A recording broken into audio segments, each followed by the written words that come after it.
if a cabinet member wants to run for the leadership, will that individual be forced to step away, to run, and therefore will that take away from very important responsibilities the cabinet minister has, especially when it comes to the fact that we have to deal with this impending threat of Trump tariffs, Omar? Judy, I want to ask you about something that stood out for me, and you'll correct me if I'm wrong, but just quickly, because I know you have to go. He did not mention, at least in the opening, I think it came up in the questions, Donald Trump or the tariffs on January 20th.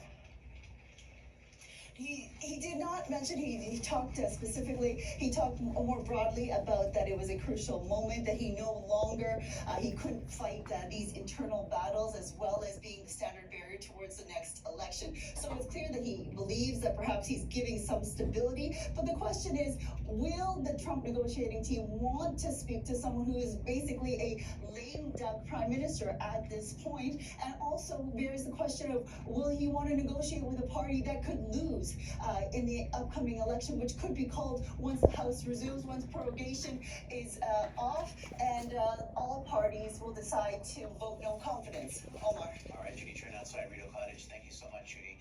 Just want to mention that we are tracking a couple of key news conferences expected to happen very shortly. We are expected to hear from the Bloc leader, Yves-François Blanchet, in about 5 minutes' time, in fact, 11:45 p.m. Eastern, and then after that, the NDP leader, Jagmeet Singh, is expected to speak at 1 p.m. Eastern time, and we will be getting their reaction, and we will be bringing you that reaction live. Let's get back to CTV's chief political correspondent, Vashi Kapelas. Vashi, Justin Trudeau was asked about Pierre Poilievre today and about his vision for Canada.